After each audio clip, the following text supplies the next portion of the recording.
I never meant to keep my accomplishments a secret.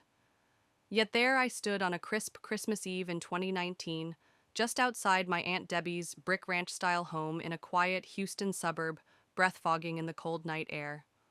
Frost collected on the toes of my brown leather boots as I stared up at the twinkling lights framing the eaves, each bulb blinking with mechanical cheer, indifferent to the weight of the moment pressing on my chest. I had driven past neighborhoods glowing with inflatable reindeer and candy cane stakes, but none of that warmth touched me. If only once, just once, my family had shown even a flicker of belief in me, maybe things wouldn't have turned out like this.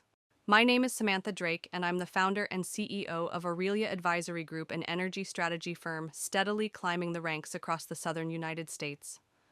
But to the Drakes, I'm still Sammy the Dreamer, the black sheep who foolishly walked away from a secure analyst job at Wexler and Finch Associates 6 years ago to gamble on entrepreneurship. My title meant nothing here. These people remembered me as the girl who skipped cousin Lauren's graduation party because I was on a client call, or the one who never quite fit the family mold. The holiday string lights blinked on and off as if mocking me, bringing back the sting of last year's Christmas dinner like a punch to the ribs. Still bouncing between gigs, Lauren had asked, swirling her Cabernet in an oversized glass as she leaned back in the leather armchair by the fireplace. Her MBA from Stanford practically had a personality of its own, always managing to surface within the first 5 minutes of conversation. Uncle Rick knows a guy at TechSoil looking for admin support. My mom Carol chimed in from across the room, with that same misplaced maternal concern that always felt more like doubt. What she didn't know or didn't care to ask was that TechSoil had recently wired over $3.2 million to my firm for restructuring their regional solar strategy. But sure, maybe I should have printed them a flyer. My Uncle Rick, full name Richard Drake, was the shining heir of the family legacy. He'd spent 25 years climbing the ranks at Drake Oil and Renewables, a company originally founded by my grandfather. Rick made it to vice president before 40. Meanwhile, my dad, his younger brother Michael, stumbled through various roles in the industry, never quite finding stable ground. That simmering tension between the two shaped every family gathering we ever had. Loyalty equals success. Uncle Rick always said, usually during a toast or some pseudo-wisdom moment at the dinner table, gesturing proudly toward Lauren and her picture-perfect, upwardly mobile life. Business degree check. Corporate job in the oil sector check. Polished networking game triple check. I, on the other hand, took a different road. After double majoring in environmental science and economics at UT, I spent nearly half a decade at Wexler and Finch observing, learning, and quietly building a vision. While others played office politics and updated their LinkedIn profiles, I secured my first solo contract with a tiny wind startup out in rural Texas, in a town most people couldn't pronounce. 5 months in, they doubled their energy output and word started to spread. When I finally handed in my resignation, Mom cried like I was walking into exile. "You're giving up a future," she sobbed at the kitchen table. What she didn't realize was that I wasn't abandoning my future. I was stepping into it, one I was crafting by my own rules. And so I built Aurelia in the shadows. No flashy announcements, no viral LinkedIn posts, just results strategy and a quiet growing presence in the sector. Tonight, they'd finally learn who had been behind that mysterious golden deal they had been bragging about all year, without realizing I was the architect behind it. To them, I was still Sammy the unstable freelancer renting a budget co-working space near downtown. What none of them knew, because none of them had ever bothered to ask, was that the modest office was a front, a decoy. My real headquarters occupied the top 3 floors of a state-of-the-art high-rise in downtown Houston, with a sweeping view of the bayou and skyline. It was the kind of office that made people pause when they walked in. But since no one in my family ever visited, the myth of my struggling side hustle remained firmly intact. I tightened the belt on my gray wool coat and stepped onto the porch. I rang the bell, and after a beat, Aunt Debbie appeared in the doorway. Her face lit up in surprise before settling into that familiar furrowed brow of concern. "Sam, honey, we weren't sure you'd show," she said with a quick hug that felt more obligatory than affectionate. She leaned closer, her voice lowered to a whisper. "Your Uncle Rick is here. He brought a couple investors. Maybe steer clear of work talk tonight, sweetie?" I nodded silently, though a part of me already knew it was far too late for that advice. Inside the house buzzed with manufactured holiday cheer soft jazz playing over the speakers, glittering ornaments on the tree and trays of catered hors d'oeuvres arranged just so. Oil execs sipped scotch beside cousins, and near the stone fireplace Lauren was holding court like a senator on recess, proudly showing off her engagement ring to anyone with ears. Her fiancé Tyler, newly promoted to junior VP at Drake Oil, hovered beside her soaking up praise and compliments like a sponge. Sammy, my Uncle Rick, bellowed from the minibar, already flushed and halfway through his second Manhattan. "Come on over here. You gotta meet Brian Taylor from Summit Grid Technologies. They're looking for data entry folks. I almost choked on my cider. Summit Grid was my client. My firm had just helped them map out a $120 million shift into renewables. But to them, I was just a Drake who couldn't quite keep up with the family tradition. Before I could reply, Uncle Rick breezed in like a windstorm, charisma and ego trailing behind him, flanked by two dark-suited board members. "These merger talks with Orion Infrastructure Group are driving me nuts," he declared to the room, shaking his head. My spine straightened. Orion was mine. A shell company I'd crafted precisely to lure Drake Oil into a trap they'd never see coming. If we could just get a sit-down with Aurelia Advisory, he muttered almost to himself. That might finally move things along. "Too bad their CEO's gone full phantom mode," one board member said, chuckling. I took another sip, letting the warmth of the cider mask the grin threatening to surface. They didn't realize she was already in the room. "Not yet," Uncle Rick growled, "but she'll have to face us eventually. We're Drake Oil, damn it." I couldn't help myself. I tilted my head slightly, my voice calm. Maybe Aurelia's not all that impressed with the Drake name anymore. Silence dropped like a thunderclap. Rick froze mid-sip. My mother's glass stopped midway to her lips. My father's mouth tightened into a straight line. "Samantha," my dad barked from across the room, but I didn't back down. "Word is," I said evenly, "your market share's tanked. This merger with Orion isn't bold, it's desperate. A last-ditch effort to stay afloat." The air turned electric. For the first time in years, I didn't hold back. After being sidelined at every dinner, discounted at every gathering, something in me had snapped and I wasn't putting it back together. Rick's face turned crimson. "How dare you? What do you even know about our operations?" My father grabbed my arm and pulled me into the kitchen, his grip like iron. "Have you lost your damn mind?" he hissed. "You humiliated me, in front of Rick, in front of the board." I was just... "You've always been reckless," he cut in, "with your little consultancy, pretending to understand real business." Just then, Lauren appeared in the doorway, arms folded, Tyler close behind. "Maybe it's best if she leaves," she offered sweetly, like poison wrapped in sugar. "Uncle Rick doesn't need more stress right now." Dad didn't even blink. "She's right. Go home, Sam. You're not helping. We don't need some low-level contractor stirring things up." I looked at them, my father face taut with shame. Lauren grinning like she'd just scored the winning point. My mother silent as always, eyes downcast. 5 years of silence, of holding back my achievements to keep the peace. "Fine," I said, grabbing my coat, "but remember this moment, because tomorrow you'll finally see what I've built." Tyler scoffed. "Yeah, sure, and what are you gonna do?" I turned to him, the corners of my mouth lifting as I thought of the documents signed and sealed on my desk, bearing the signature of J.S. Hawthorne, CEO of Aurelia Advisory Group. "Merry Christmas," I said, stepping out into the night. Dawn had barely brushed the horizon when I stepped into the lobby of Aurelia Advisory's headquarters, the city still wrapped in its pre-sunrise hush skyscrapers, bathed in steel blue shadow. The air inside the building buzzed with quiet purpose, a stark contrast to the world outside that still slumbered. Everything in this space thrummed with ambition, subtle, sharp, and irreversibly mine. "Good morning, Miss Hawthorne." Mia greeted me, her voice a calm melody against the backdrop of soft footsteps and rustling papers. She handed me a warm espresso, its aroma rich and grounding just the way I liked it. Only 3 people knew the truth that the mysterious and elusive J.S. Hawthorne, Aurelia's formidable CEO, was none other than Samantha Drake, the same woman who had been laughed out of her family's holiday dinner less than 12 hours ago. But today the mask would come off, and the illusion would dissolve into the cold, crystalline light of day. If you've ever been dismissed by the very people who were supposed to lift you up, I thought silently, stay close, because what happens next isn't vengeance, it's revelation.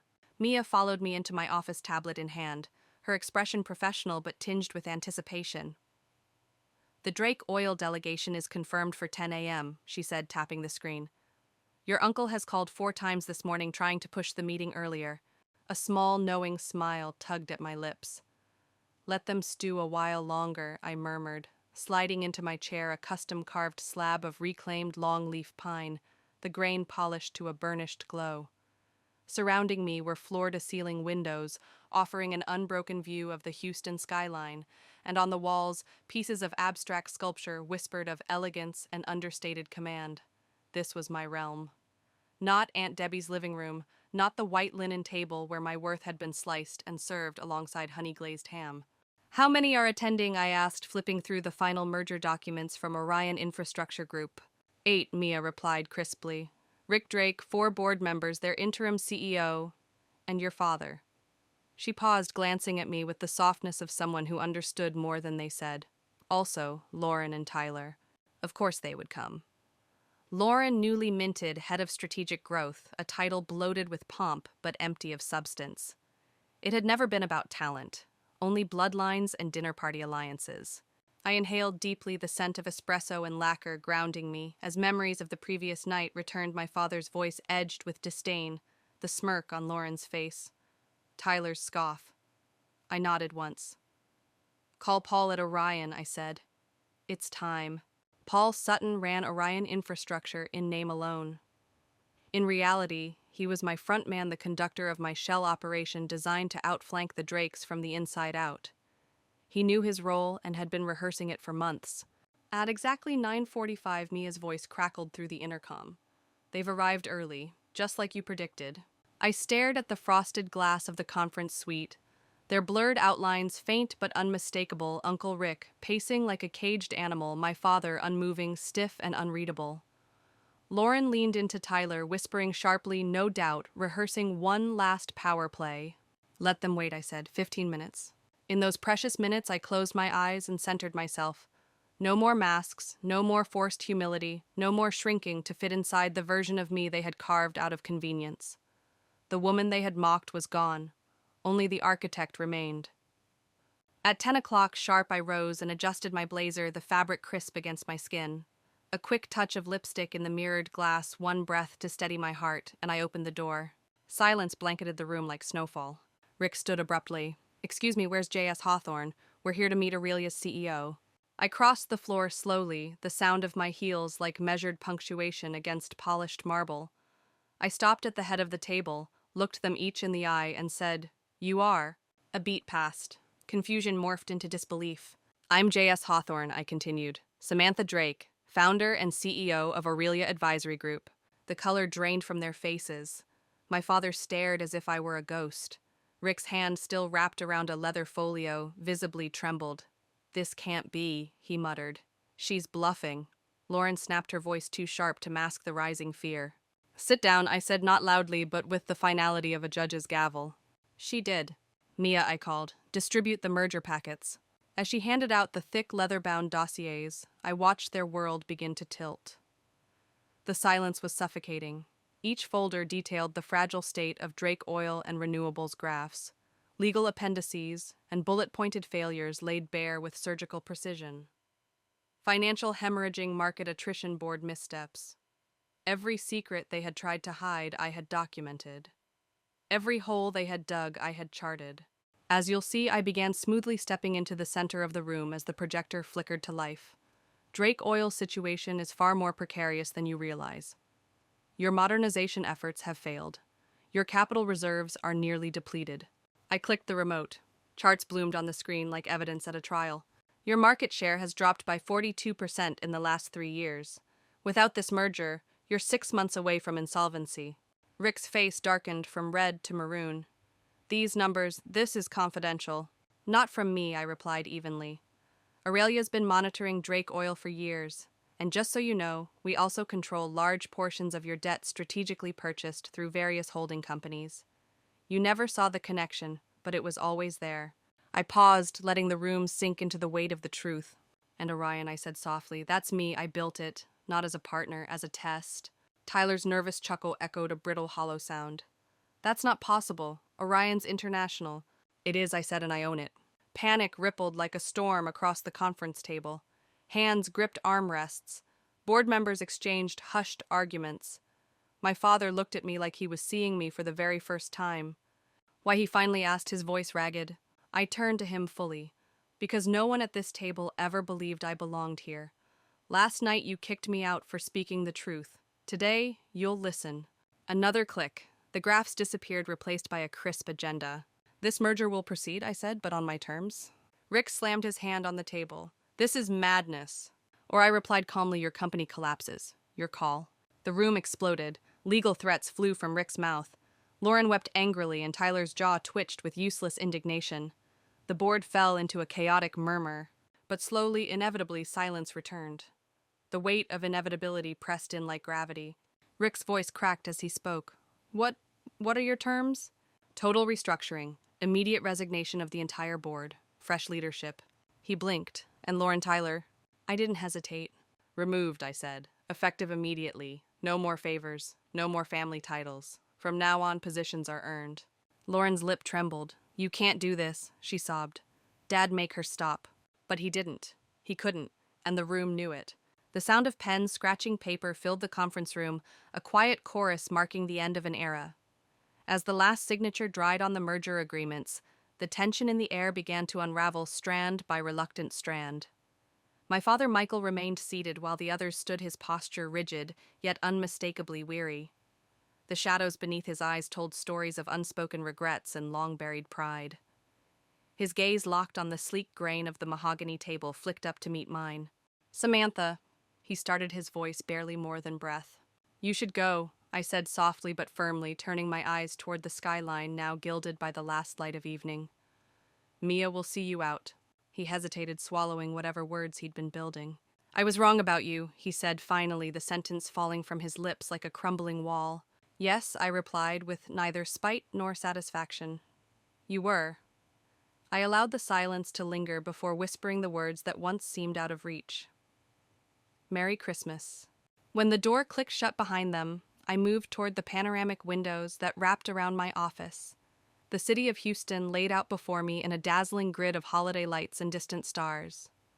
The towers glittered like sentinels watching over the restless world below, and for the first time in a long while, I felt taller than the skyline.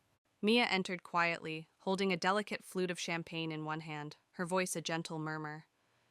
Congratulations, she said with a smile that held more than celebration, it held understanding.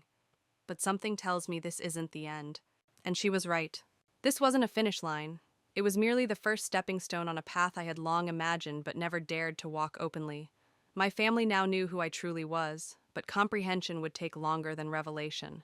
They had seen the mask removed, but not the force that lay beneath it. Tomorrow would arrive like a storm, headlines, press, inquiries, restructuring chaos, industry whispers. But tonight, just for a fleeting moment, I let myself breathe. I allowed the weight to lift.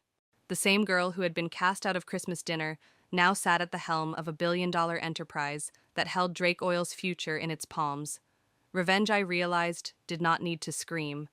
It needed only to strike with precision. I raised my glass to the darkened glass, my reflection barely visible in the twilight. Merry Christmas, I whispered again, this time only to myself. The weeks that followed unfurled like a whirlwind, relentless and surreal. News of my double identity broke across every business media outlet with the velocity of wildfire. J.S. Hawthorne unmasked, they declared. The billion-dollar CEO hiding in plain sight. My inbox overflowed with interview requests, feature offers, and invitations to keynote events. For a woman who had once been dismissed as an underachiever, I had become the story of the year. One afternoon, as I sat scrolling through yet another headline on my tablet, Samantha Drake, the strategist who outsmarted her legacy, my phone buzzed. Another message from Lauren, the 10th, this week. Like the others, I deleted it unread. Mia stepped in, a tablet tucked beneath her arm. The transition team is ready for the final sign-off on the Drake restructure, she said. I nodded, bracing myself. The cost of winning had never been measured in dollars. The past month had unraveled my family like a loose thread pulled from a worn-out quilt. Uncle Rick resigned in disgrace, his attempt to retaliate through legal channels swiftly buried under mountains of documented mismanagement. My father, defeated and too proud to sit beneath his daughter's leadership, opted for early retirement. Lauren and Tyler, the loudest voices online, tried to paint me as vindictive, a tyrant cloaked in cashmere. But facts, cold, uncompromising facts, had their own voice, and journalists were quick to contrast their noise with the wreckage they had left behind. Then one morning, Mia returned her tone uncharacteristically gentle. "Your mother is downstairs," she said quietly. "She wants to see you." My heart stilled. Carol Drake had not spoken a word to me since the takeover. Not a text, not a call, not even a forwarded article. I closed the file I was reviewing and simply said, "Send her up."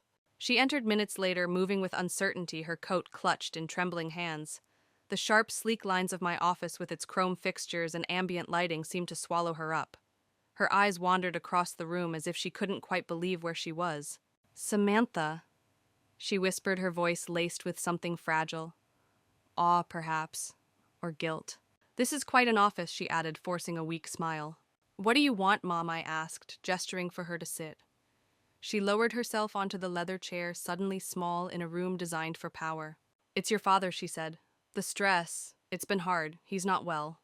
Lauren's engagement ended. Tyler walked out. The family as well, it's falling apart." I crossed my legs and folded my hands. "That's unfortunate," I said coolly. "But business decisions aren't made with sentiment. I'm not here about the company," she whispered, and her voice cracked. "I came to understand. You worked so hard and we never saw it. We thought you were lost. Why didn't you tell us?" A bitter laugh escaped me. "Tell you," I repeated. "Every time I won, you were cheering Lauren's promotions. When I bought my first firm, you told me to apply for an entry-level admin role. You didn't want to see me succeed unless it looked like your version of success." "We were trying to help," she said, tears rising in her eyes. "No," I said quietly. "You were trying to contain me." She wiped at her eyes with the back of her hand. "We were wrong." I nodded, "But you chose not to see me." Her voice broke. "Can't we fix this?" "Drake Oil will be fixed," I said with finality. "But the family, that's not my priority." I pressed a button. Mia would see her out. As the door closed, I remained still for a long moment, my pen hovering over the final document. My grandmother's voice came to me soft and clear from a time long past. "Success isn't about proving others wrong, Samantha. It's about proving yourself right." I signed with a flourish. 6 months later, the valuation of Drake Oil had doubled under new leadership stripped of nepotism and born anew through merit and vision. Messages from family came like waves, some furious, others curiously sweet. I responded to none, until one caught my eye. Chloe Drake, Uncle Rick's youngest, the only one who never looked down on me. "I don't want anything," her message read. "I just wanted you to know. You inspired me. Watching you take control gave me the courage to try. I'm starting something of my own." For the first time in months, I smiled at a message bearing the family name.